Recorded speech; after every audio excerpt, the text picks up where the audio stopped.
You're listening to Precinct 444, a podcast network from the National Law Enforcement Museum.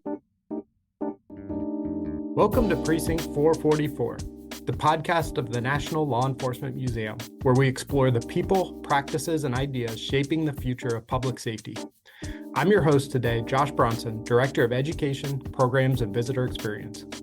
Today, we're taking a closer look at a story that started with a simple, playful idea and ended up becoming a blueprint for modern community engagement. Joining me today are Staff Sergeant Michelle Campbell from Talent Acquisition with the Toronto Police Service and Ashley Hammill, Senior Communications Advisor with Toronto Police Service. They helped guide a creative, fan-first initiative during Taylor Swift's Toronto stop on the Eras Tour. What began as a couple of friendship bracelets worn and traded by officers expanded to members of the mounted unit labeled Debut and Reputation, a nod to Taylor's albums, quickly transformed into a viral moment that drew nearly 1 billion impressions, yes, 1 billion with a B, generated millions in earned media, and sparked a remarkable increase in female interest and recruitment. Together, we will explore how authenticity, culture-driven strategy, and the willingness to let fans lead the storytelling can transform police community relationships, and why sometimes the best outreach isn't promoted, it's allowed to grow. So with that, let's dive right in. Thank you first both for being with us today. I really appreciate you being on. This is a really interesting topic. I think I know that you've talked about it before at places like IECP, and there have been articles written about it, but I think it's one that really deserves more attention, still because of the tremendous way that it was received and all the hard work that you all did, in creating something that was really new and different. So with that, how did this develop? How did this get started? Let's start with that spark. Can you walk us through how this idea first surfaced within Toronto Police Service, and what made it stand out as something worth pursuing? And, what was going through your mind when you first came up with this idea? Oh, Josh, first, thanks for having myself and Staff Sergeant Campbell on to talk about this. Sometimes it's hard to believe that, we're a year and I think 4 months past the Eras Tour being in Toronto. And if you would have told me a year and 4 months ago, we'd still be talking about the Eras Tour in Toronto, I wouldn't have believed you, definitely. We're excited to be here and we're excited to share, what we did around this event and the engagement that came from it. For myself, this started before I'd even joined the service. As I told you before, I was newer to the service. I'm a huge Taylor Swift fan, and so incredibly fortunate to have seen every tour that she's put on. And I was even luckier to be able to travel to Lisbon to see the Eras Tour live. And this is where I first saw those real, genuine connections that were being made through the exchange of friendship bracelets. And not just the fans, like us fans, exchanging them with ourselves, but with the venue staff, the security, and the police and other emergency services officers who were on the ground for the shows. A few months after the Eras Tour in Lisbon, I joined the Toronto Police Service, which was about 2 months before the Eras Tour came to Toronto. And I was new. They'd already started their planning around communications, and obviously operationally, they had been planning for a while for this. Um, and so I knew that they'd already had this plan in motion, but I thought back to my time in Lisbon, and I was confident that we had this real opportunity to get out there and do something different and do something that not every police service was doing. I thought, there's so many people who may only interact with police when they're facing an emergency. And this was a big opportunity that we had to interact with the community. We have incredible officers that, myself and, Staff Sergeant Campbell get to work with every day. And they love chatting with kids and forging these connections in the communities that they serve. So we made sure that they were outfitted with friendship bracelets, and it was an immediate hit. The fans couldn't wait to trade these bracelets with the officers. And the officers that I got to speak to, they had so much fun trading trading them with the fans. And, they went home after concert nights with, armloads of bracelets. And, you know, they thought that it was such an incredible thing that they got to do. And even if they went home with no bracelets, they were contacting us the next day. Where can I get more of these bracelets? I had so much fun doing it. And so what turned into, just a day at the office for some of these officers turned into a real cool bonding experience and community engagement experience. Well, and I think it's such an interesting topic, right? Because I think that people sometimes overlook the way that we make interpersonal connections with people and how we relate to people in police community relationships, and we're trying to educate them about law enforcement and and working with police and all these things, but we don't think about the sort of shared humanity that we have with people, Hmm. right? Where it's like, an idea as simple as a friendship bracelet, right? And, I think we'd almost be remiss too if we didn't even just sort of talk about what, where did this friendship bracelet idea even come from? How did fans start doing this in the first place, right? Not even with Toronto Police Service, but, Yeah. being a bit of a Swiftie myself, I never really appreciated her music until I went to the Reputation tour with my wife and daughters, and saw the reaction of people, and sort of that we felt this energy that is not common in many musical tours, I feel like. And then Hmm. going back and listening to a lot of her songs, you can feel a real connection with her music, I feel like, and that's why it works so well. But where did the friendship bracelets even come from in the first place? Yeah. So one thing us Swifties know how to do is just sort of latch on to an idea. And a couple of years, I think it was maybe a year or two before the Eras tour started, she came out with her album Midnights. And there's a song in there called You're on Your Own Kid. And it's a really touching song. And it's something it's a song that I actually personally relate to a lot. But she has this line in it that says, make the friendship bracelets, take the moment and taste it. You've got no reason to be afraid. And Swifty sort of latched onto that and said, okay, well, when we do this tour, we're going to make these friendship bracelets and we are going to trade them with other Swifties. And that's sort of where this came from. It was one line in one song on one album. And we sort of latched onto it, and to the point where I'm, ordering custom friendship bracelets on Etsy and I'm taking them with me to Lisbon, Portugal that match the era that I wanted to dress in for that show. I'm in my 40s. I'm not this, 12-year-old girl. I am this 40-something-year-old woman who's latched onto this idea, the same as a 12-year-old, a 30-year-old. There was 60-year-olds, there was grandparents there was dads there, and all of them had friendship bracelets up their arm. It was definitely an item that sort of galvanized the Swiftie community. And, it's pretty cool that we got to be a part of it. So, knowing how this evolved, and where how the idea sort of evolved in your mind, and where it came from, it's one thing to have that idea, right? And sort of think, oh, this is a really great idea, and I think it would really work. But as we all know, in a police hierarchy, you have to get approval for things, and that's by design, Yeah, and certainly it's important. We absolutely. don't want we don't want people just doing their own thing all the time, certainly. But how did you take it from that sort of creative stage of, I think this would work?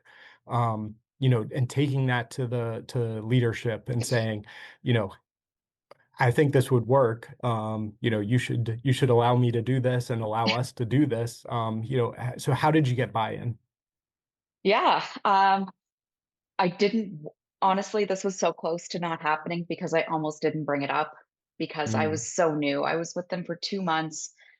Um, when you're new to someplace, you don't want to make waves. You just want to, just stay here and just do the work that's assigned to you and not sort of speak up. But I'm obviously a passionate Swiftie. I'm passionate about being a fan and part of the culture. And I thought in my head, we've got a real missed opportunity if we don't, you know, jump on this. And I was, really fortunate. I had the support of my unit commander in corporate communications. I told her about my experience in Lisbon, and she was so supportive. She's like, "Okay, let's do it." And I'm like, "Okay, well wait, like it's just an idea." I was almost scared of my own idea. Um, Within 30 minutes, she said, "You're going up to meet with the chief." And I said, "All right, I haven't even met the chief yet."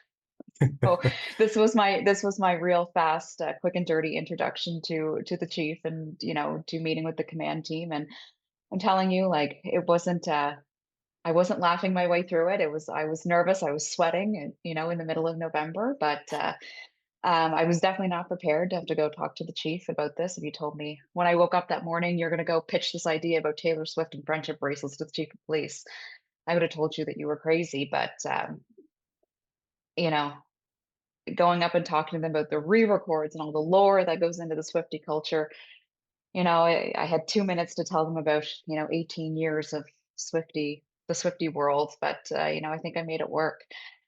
The good thing about our chief is he has a strong focus on community policing, and in fact, one of his key priorities is to build trust in the service. And he understood really quickly what I wanted to do and how it would have an impact on the public perception of our service, and how impactful it would be on the ground at the stadium. And also, it was a great opportunity for our officers to feel some love and to feel the appreciation that the fans and the communities that they serve have for them. Um, so once he understood the concept of the friendship bracelets and trading them, he was all in. In fact, he couldn't wait to get down to the stadium and trade them himself. He had his own armload, and he was in there trading them with every girl in a sparkly dress. He was like a magnet. Everyone couldn't wait to trade them with him and the officers that were down there. So it was so cool to see. And the what was he bought into the friendship bracelets with the officers. But then I said, "Okay, well, chief, I've got this other idea." And then I had to explain that I wanted to make these oversized friendship bracelets to put on our horses from the mounted unit, and with the names of Taylor Swift albums that were speculated to be released in Toronto, Debut, and Reputation. So if you can imagine maybe the looks I got when I said I want to put the word reputation on a bracelet and put it on a police horse. But I think they probably thought I was a bit crazy. But I'll give our chief a lot of credit. He had the trust in me that I knew what I was doing. Most importantly, I knew how this would land with the Swifties. I knew the power that they had. Yeah, and I think, being able to understand that in a way that is really genuine, I think is so important. As you've talked about your, love of Taylor Swift, and, the understanding of the community and how things develop naturally, right? It's, nothing is ever forced. I think that's one of the Hmm. things that's really interesting. And as we continue the conversation, I definitely want to get into that a little bit more, because I think that's one of the keys for all of this, right? It's not being sort of performative and really forcing an issue or an idea onto a group of people, especially that are so passionate about something.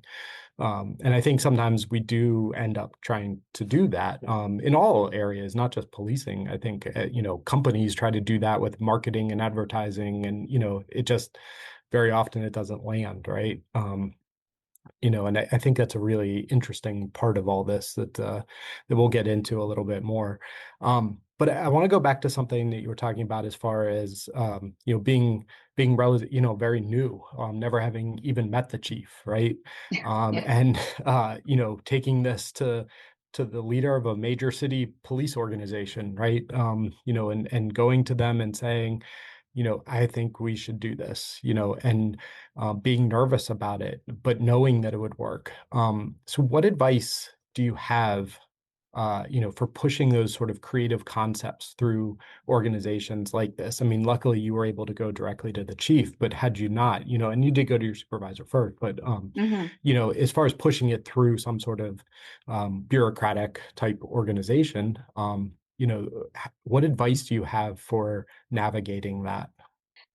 Yeah, to be like you said, I got the opportunity to go right to the chief himself with this idea. I really thought on my way up there, I'm like, there's no way that they're going to agree to do this. Like, there's no way that this is going to happen. And I thought it was going to be a way bigger struggle than what it was. But to be honest, the biggest struggle was for me internally trying to find a way to explain, like I said, the 18 years of Taylor Swift lore in 2 minutes to help people who didn't know really a lot about Taylor Swift, to help them understand how big this would be and how much of an impact it could have. And I'm so fortunate that Chief MQ and all the command team who were there were supportive and took a risk in this new girl who I'm hoping my excitement in the subject matter took over for them and helped show to them that, I know what I'm talking about, and please trust me to do this. Um, as for advice, I was confident in my own knowledge. I was confident that I knew the subject matter. I was confident that I knew the landscape, that I knew about Swifties. I knew about the online world that they operate in. Um, I knew the subject matter so well that I knew that there wasn't a chance that this wasn't going to land well if they let me do it. But I just, Josh, I had no clue of how big that this was going to be. If you would have told me today that this is how this was going to end up, I never would believe you. And I think what's, in thinking about the conversation for today, and some of the ways this could have gone, even, right? I wonder too, and I wonder what you think about this, and if so, I mean, Taylor Swift, right? And the idea of being a Swiftie and friendship bracelets and all this, society tends to tell us these things are very feminine focused, right? Sort of, and you even said, sort of girly, right? Where, Hmm. and I wonder if there's some of that too, where was there any hesitancy maybe in the back of your mind too, about that being a particular challenge that might need to be overcome, in talking, again, even if it's any police organization, right? Even if it's run by a woman, it doesn't, sometimes some of these things get ingrained in us, and we um, think of things that are typically quote unquote sort of girly or more feminine as not being as serious, or things along those lines. And did any of that play into some of the maybe nervousness of taking this idea forward? Well, obviously, the policing as a sector is very male dominated. Our chief is very he puts a lot of focus on female recruitment and females in the workplace. And, a lot of his team he surrounds himself with is women. So I think that it wasn't about going to him, being a female, being the obstacle. I think it was more my internal imposter syndrome that maybe gave me some hesitancy.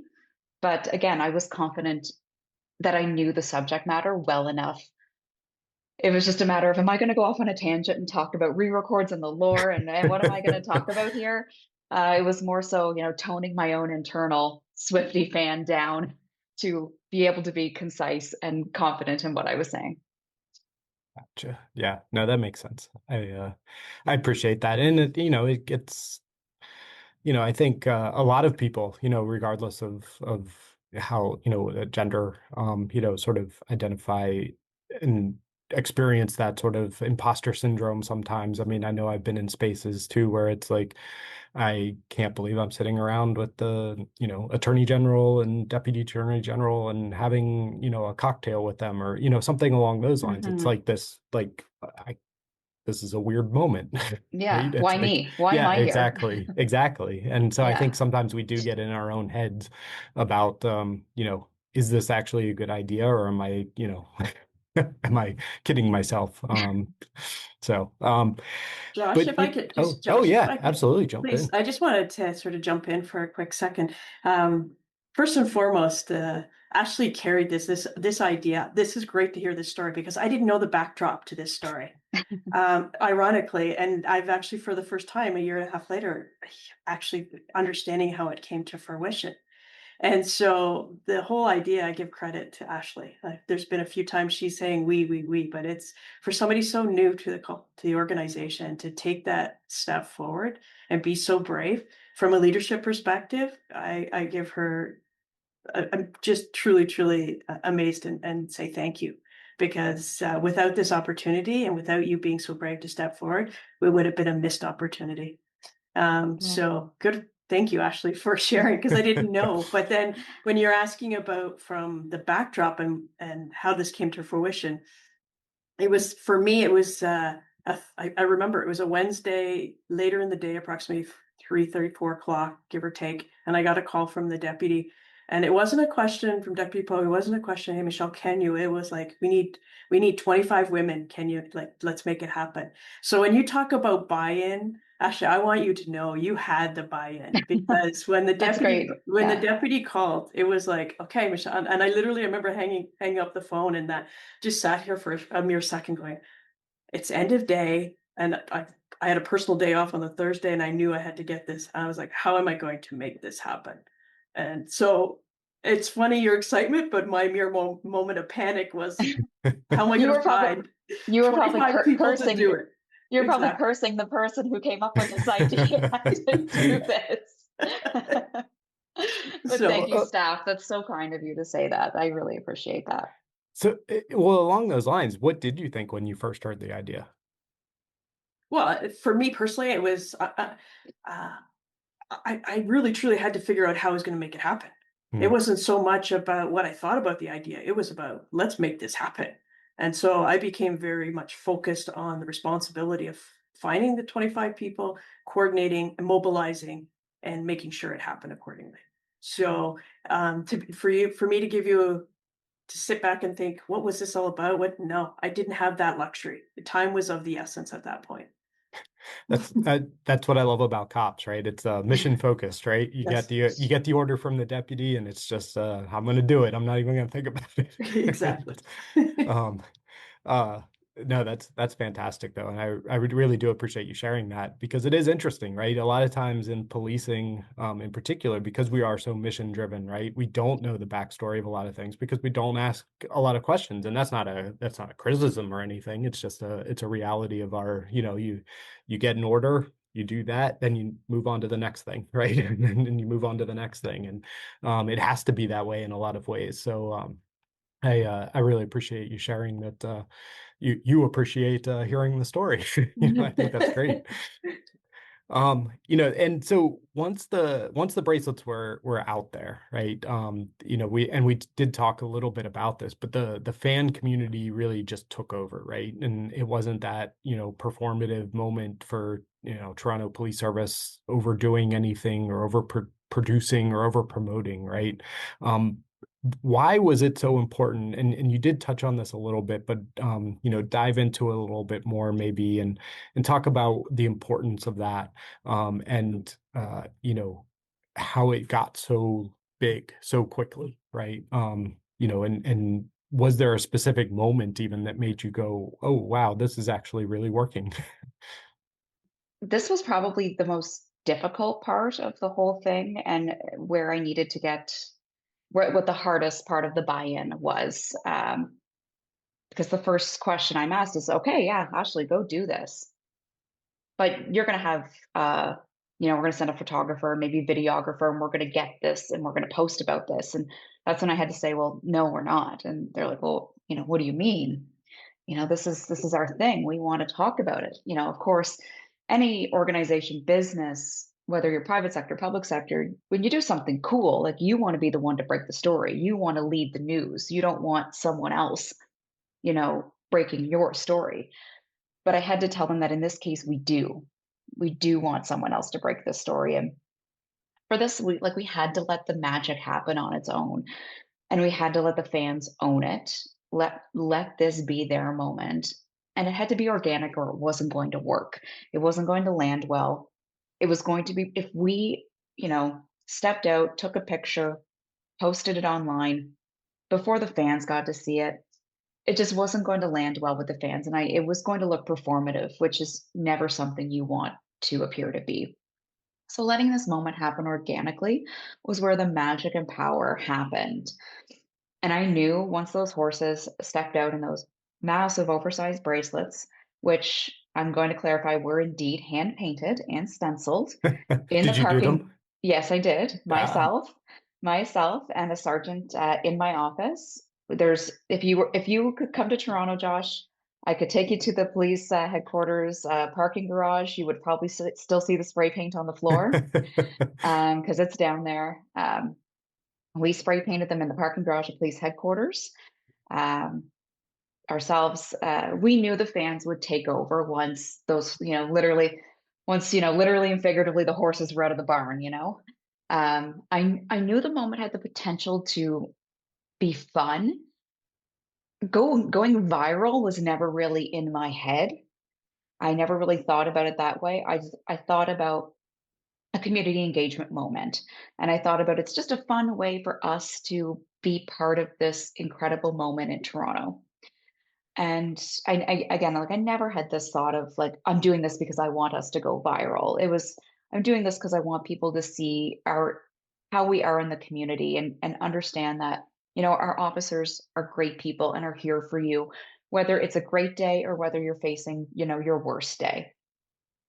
I could never have anticipated the moments, minutes, hours, days that came after this. It was absolutely incredible. Of course, once the Swifties had their moment, only then did we post. It was very cryptic.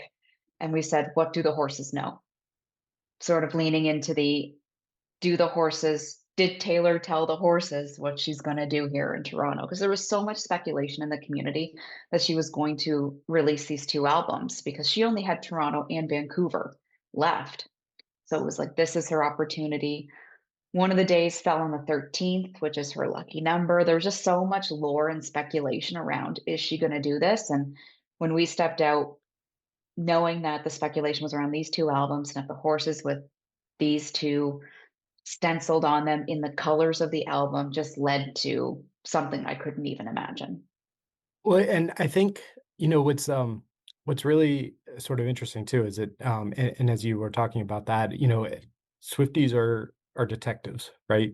Mm-hmm. And love to try to They connect should the be dots. officers. They Yeah. should be police officers. They could solve crimes with the amount of work that they can piece together. Yeah, and there are all these, and for people that may not know, like, and people sometimes I think, know anecdotal little pieces here and there, but it really, like, I mean, they connect the dots on Oh, they go things, back and years and yeah. years to something she did 15 years ago, how it's relevant today and how it dictates what she's going to do next year. It's wild. So, and with that, so, there's the community outreach sort of aspect of it and that connection that you've been talking about. But, the fact what you just said, right? Swifties should be cops, right? So how did that sort of then transition into, and maybe transition's not exactly the right word, but sort of complement, how did the recruitment efforts then sort of complement what was happening on the community outreach side of things? So, one of the most powerful outcomes, I think, was what has been described as immediate influx of women expressing interest in Toronto Police Service, and joining the department. So, how did that sort of come about and sort of shift focus a little bit? I think maybe I'll take that Yeah. question, Josh, if you don't Sure, mind. absolutely. First of all, I got to preface it. Toronto Police, we are very much one career, many opportunities. So, with that being said, I think it's important to say we're hiring. And we're hiring both for civilian and uniform positions. So, I think I have to throw that out as I answer this question. But first and foremost, I would love to say that we had planned and organized and really thought about this from a recruitment perspective, but really it was an opportunity to get our officers out into the field, engage with young people, both female and male, as well as parents, and let them see opportunities and see police in a different light. As a person right now overseeing the recruiting team, during the application process, I will often read applicant stories, and there's applicants who know the very moment that from an interaction with an officer, they remember that experience. They remember how it made them feel. And it's funny because it's 20, 25 years later, and they speak about it, be it in person or in writing. And it's like it happened yesterday. It's so vivid. And so I think the takeaway from that and what we see in a day-to-day with our current applications is we're hoping in 5, 10, 15 years, the interactions that were created will be so powerful and fermented in the young people's mind that they will think about policing and they will think about it as a career or as an opportunity because they know and remember how that moment made them feel. Yeah, you're 100% correct. I mean, people do remember, and they remember the positive and they remember the negative. And so, the creating those positive experiences is so important. I mean, here at the museum, for example, at the National Law Enforcement Museum in DC, I mean, we try to create those experiences too, right? Where we have students come in and, interacting with police officers from the Metropolitan Police Department here in DC, and giving them that opportunity to interact, and again, going back to like sharing humanity, right? Like seeing each other as people, right? And I think that that's a key piece in all of this, as far as recruiting, but also community relations goes. It's really seeing and connecting with people in a way that sometimes we haven't done in the past, right? And I think that's why I was so interested in talking about this, because recruitment and retention is one of the big issues in that we're working on right now at the museum, even and trying to be a part of the solution. So hearing about this, and how this evolved, I think it goes nicely into, how do we do more of this, right? And it does have to be, sort of natural, right? It can't be forced, but I definitely think there's room for us doing more of these types of initiatives and sort of meeting people where they are and figuring out what excites them, and as law enforcement, giving them those positive interactions. Stay with us. We'll be right back. Open now, without warning. Ending the Terror of the DC Snipers is the museum's latest exhibit that immerses visitors in those haunting weeks and the extraordinary investigation that followed.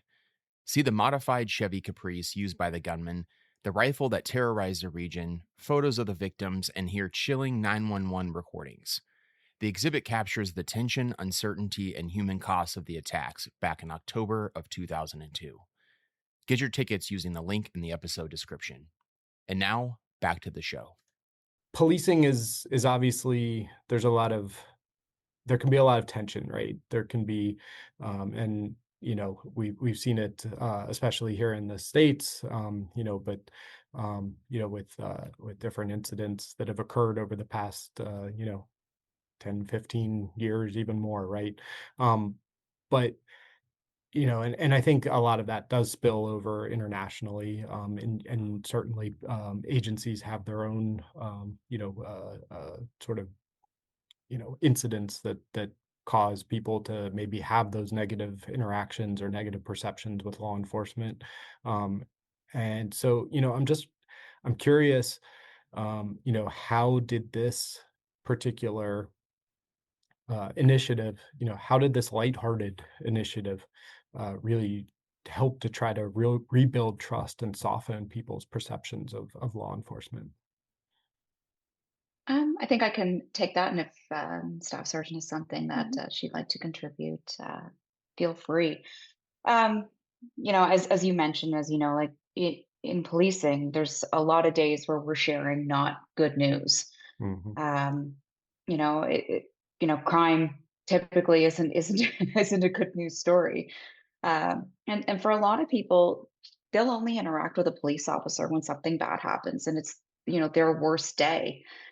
So we wanted to be able to take this rare opportunity to have fun and show the human side of policing, to make sure the fans knew that they were safe, and the potential then to recruit future officers was there as well. Typically the comment section isn't somewhere that you want to be, typically isn't very good. But this was completely the opposite. The comments that we received, mostly on like the influencers pages and on our local media, they range from this playful speculation about the hidden meanings to expressions of appreciation for the officers. And they really saw that, these officers are people, and they have daughters who are home listening to Taylor Swift, and they are one of them. And they saw this as a really safe place. And, you have to look at, you know, Taylor Swift's concerts in Vienna, Austria were canceled because of a risk to public safety and a real threat against her lives and the lives of her fans. And I think this whole thing made people feel really safe. And the comments and the feedback that we got showed it. We got an influx of emails that just, had so much appreciation for how safe they felt in our city as a whole, but in the confines of the stadium and outside and at the fan festival.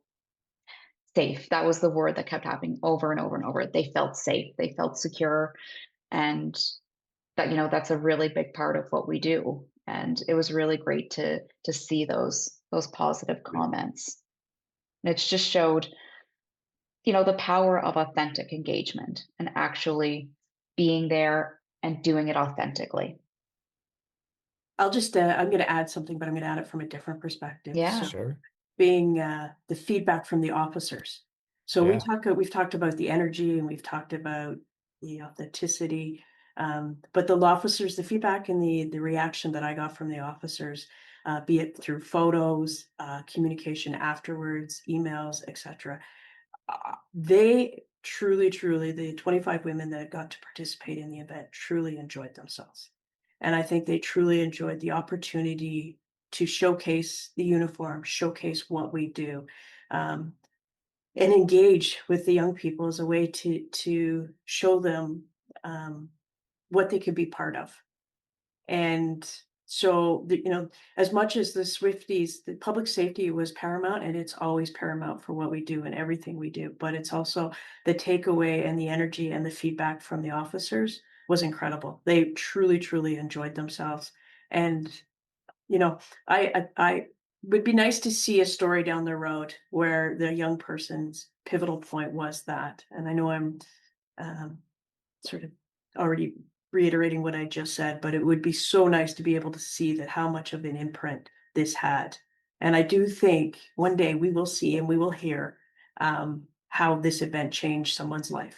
And it may not even be according to policing. It may be in relation to something else, but it might be because of that interaction. I think, I mean, so much good stuff there. And, I think, I mean, you're absolutely right, right? Like, there could be people that you never know, that you will never find out about, that choose to now report something that happened to them because of the positive interaction that they had because of this, right? Because of this experience.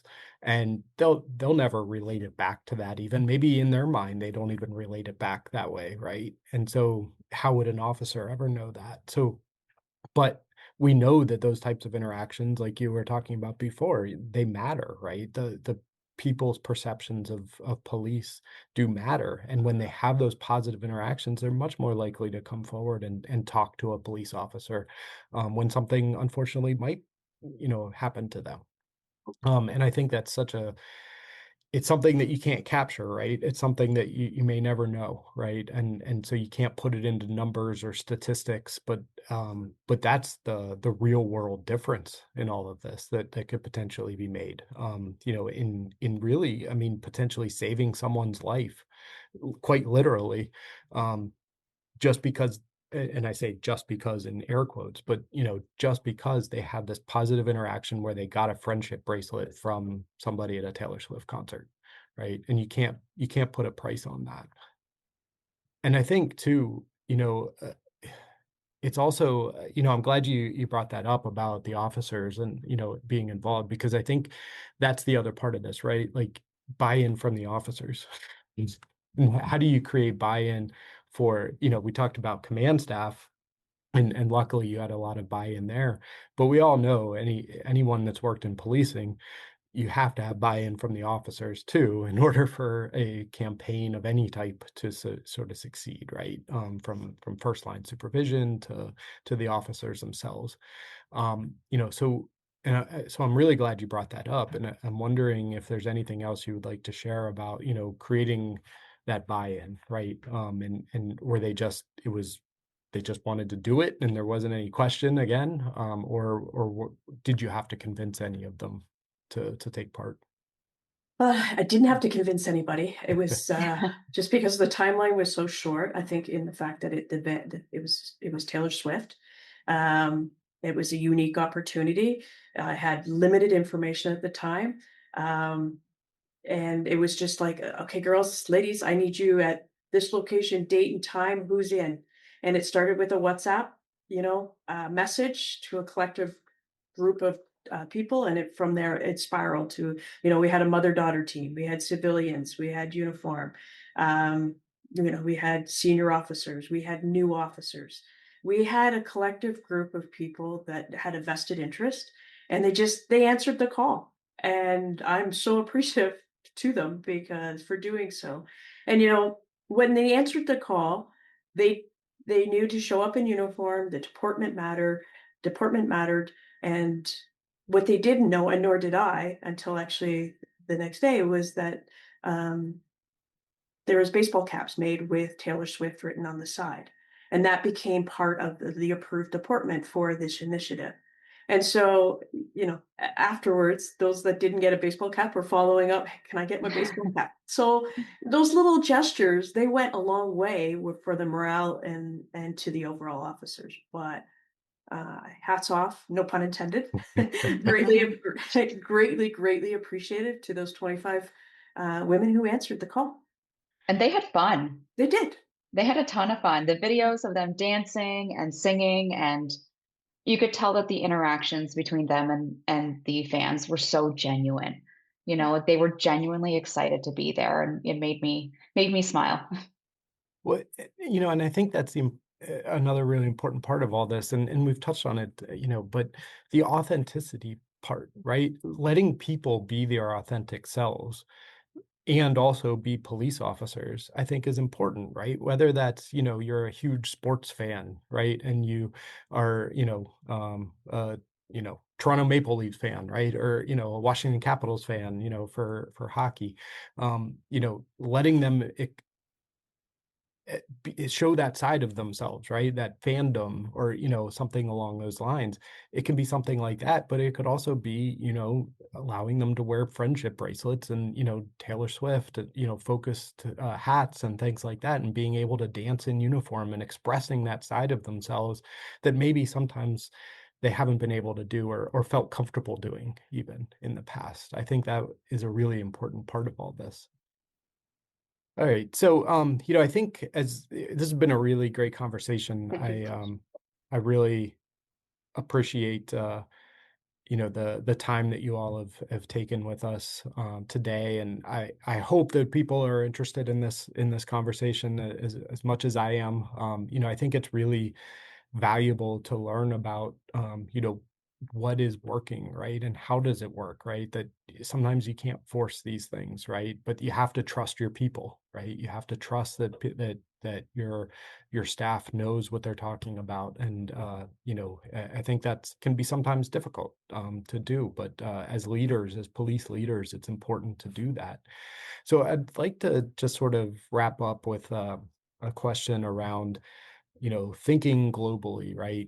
For agencies across Canada, the US, everywhere around the globe that are listening today, many of them have very limited budgets and stretched resources. What are the top three actionable takeaways in your minds, that you can that agencies can take away from this and apply from your experience? I can start with, you don't need budget and you don't need money. Um, That's a we good did, one. That's a you know, police budgets aren't really meant for PR campaigns. So we did all of this with the amount that it took to buy the materials for the friendship bracelets, and a lot of love and a lot of time. Um, but we did this with no budget, and the what we were able to accomplish with no budget um, still blows me away. We had uh, 27 million impressions just on the Toronto police accounts. Her TikTok had a 50,000% increase in engagement.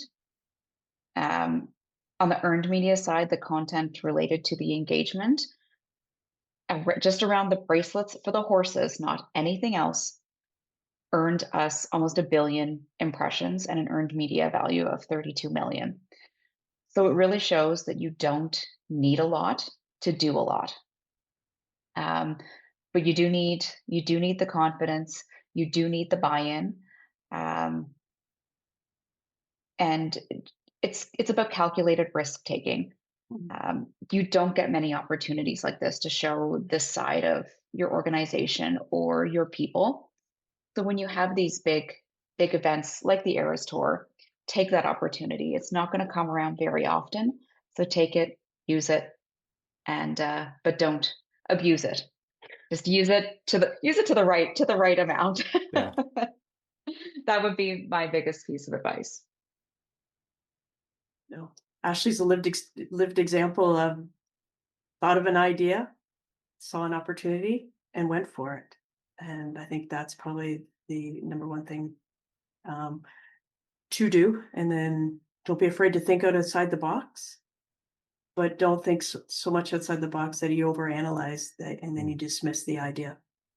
Yeah, that's great. And I think my third point was, if you needed to invest in something, invest in a really strong social media platform, because the reach that it has, or the potential for it, this has demonstrated the strength in that and the value in the social media aspect of things.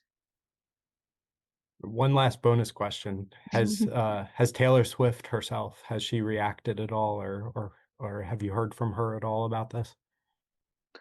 What I can tell you is she knows. Oh, This is what I know. This is what I know. It's, something that gets me out of bed every day is that she doesn't know who I am, but she knows who I am. The second day, because we've got our officers obviously taking care of the safety and security of the event as a whole. So, certain officers do get to be part of her motorcade and be part of, different aspects of the tour. And what we did know is she did see the horses on the second day. We positioned the horses so that when her car drove into the stadium, like down the ramp, that the horses were the last thing she saw before she went into the building.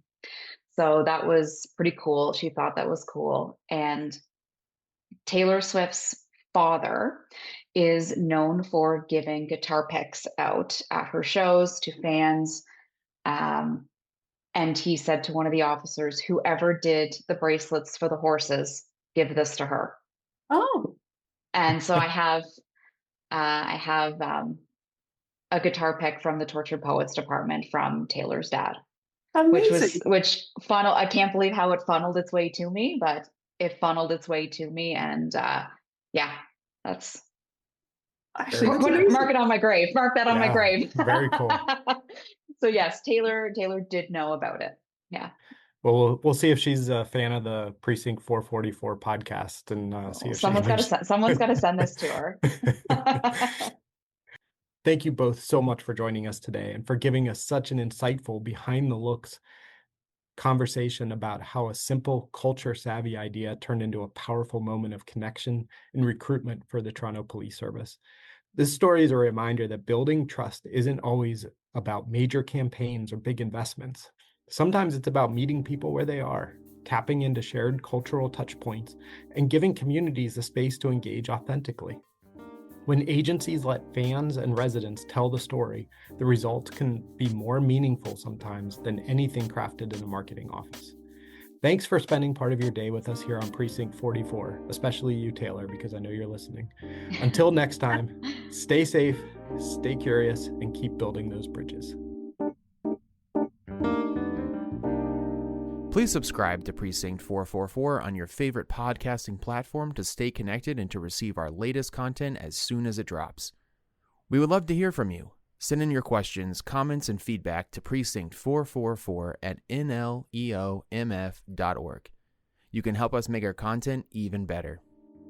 The National Law Enforcement Museum is located at 444 East Street Northwest in Washington, D.C., and is dedicated to telling the story of American law enforcement. We expand and enrich the relationship between law enforcement and the community through educational journeys, immersive exhibitions, and insightful programs. Find us online at lawenforcementmuseum.org and stay tuned for more podcast content from Precinct 444.